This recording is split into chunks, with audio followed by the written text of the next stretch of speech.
Insurance. This is Tony Cañas, Chief Motivational Officer at Insurance Nerds and PNC Client Advisor at the Jacobson Group. And today I am coming to you from my home base in Columbus, Ohio. I am recording today an episode of Hey Insurance that won't go live right away. It's going to the archives. We'll see when it goes live. Today I want to talk to you about how to survive a coaching plan or a PIP plan, or how to survive a performance improvement plan. That is the legal name.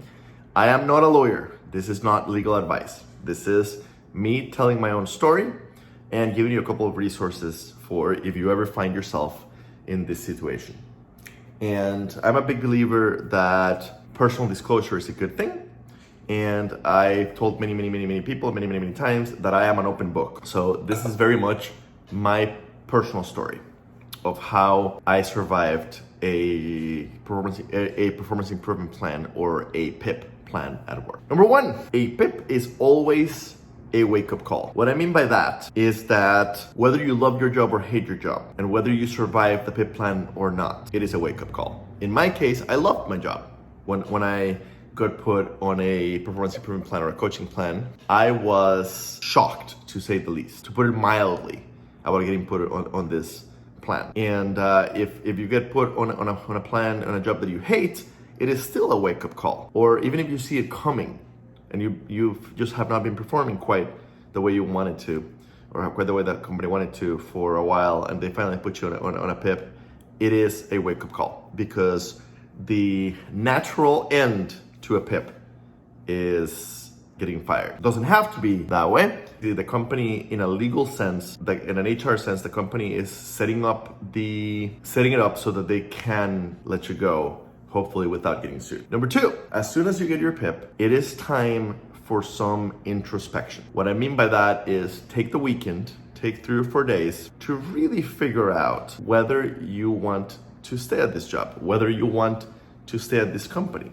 whether this is the right place for you. So in my case, I happen to get the PIP at a company that I love and in a job that I love and a job that I thought I was doing well in. And so I really had to take the time and really ask myself, okay, so have I had the blinders on? Is this really a company that I'm gonna be successful at? Is this really a company that I'm gonna be happy at? Is this really a job I'm gonna be successful at? Is this really a job I'm gonna be happy at? Did I make a mistake? Or has the company or the job changed? And now it is no longer a good fit for me, even though it used to be. And in my case, after thinking about it for a weekend or so, the conclusion I came to is, yes, this is a company that I want to be successful at and where I'm going to be happy at. And yes, this is a job where I want to be successful at and where I can be successful at. Okay, so once I made that decision, I started changing things. And that's what I want to talk to you about. Number 3, understand HR's role. HR is not there for you. Legally, HR is there to protect management, to protect the company. It's that simple. Legally, HR is there to protect the company. I happen to have a good relationship with the head of HR at the small company that I work for, and she happens to be awesome, and I happen to really like her as a person, and I believe she really likes me as a person. And she was very helpful during the time that I spent on the performance improvement plan, and probably crucial to me still being there after the performance improvement plan. But it's important to understand that HR's role ultimately is to protect the company. They're not there to protect you, they're there to protect the company. They are not your friends. Even if they are your friends, they are not your friends. Their job is not to be your friend. Their job is to be there to protect the company. Number 4, talk to some trusted colleagues. Talk to some of your most trusted colleagues and open up to them. And a lawyer might advise you not to do this. I'm gonna advise you to do it. Talk to some of your most trusted colleagues. What I did, I opened up to some people and told them, quite honestly, what was happening, that I was getting put on a PIP. And I shared what the PIP was about and what was being asked of me, and I got their advice. And they were super helpful. Just so happened that one of those colleagues had gone through a similar PIP. And this colleague was able to help me. She told me how she got through hers. And that was a super helpful conversation. It really helped me relax for the rest of the PIP. So I recommend talk to some of your most trusted colleagues in private. Let them know what you're going through and ask for their help and advice, and if they've seen this at the company before and how it's ended.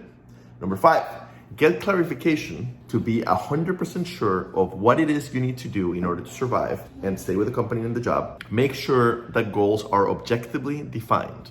If the goals they give you are subjective, you need to politely fight to get objective goals. And if that's not possible, you need to then politely fight to get an independent evaluator to those goals and get it all in writing. And through the process, you want to get everything in writing.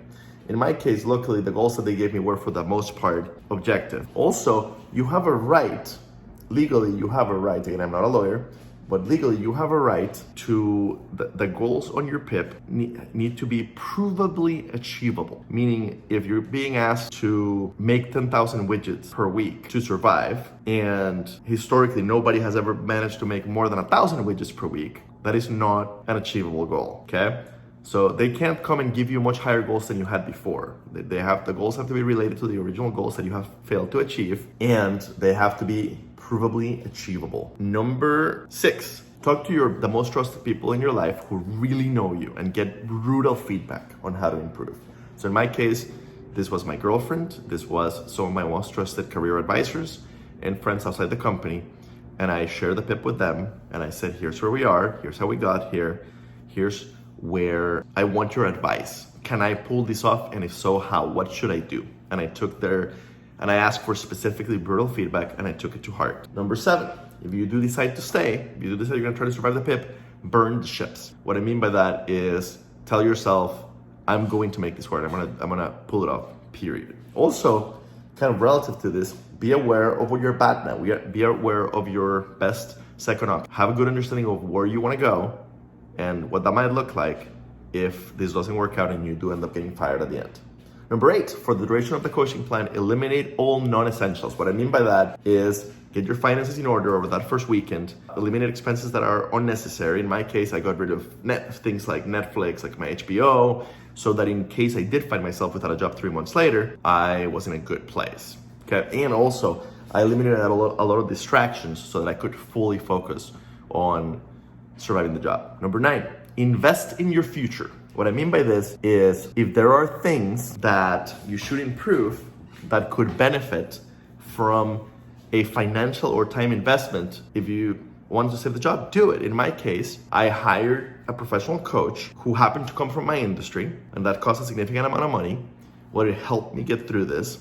Also, I got myself diagnosed for ADHD, which I pretty much knew I have, but I'd never been diagnosed for. I got diagnosed and I got treated for it to help me get through the plan, because one of the things I was in trouble for was missing details. Number 10, execute the plan.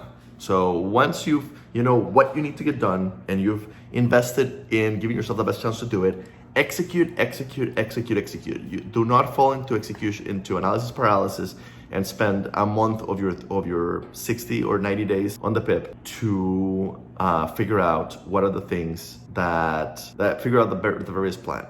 No. You have a week at most to figure out the plan and then execute. Do not die in analysis paralysis. Number 11, document everything.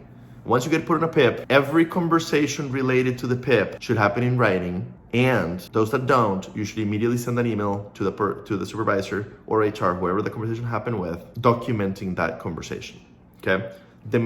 You have a right to weekly PIP meetings with your supervisor, where he or she will give you feedback on how you're doing against the goals of the PIP. Demand those meetings. They are your right. Demand feedback.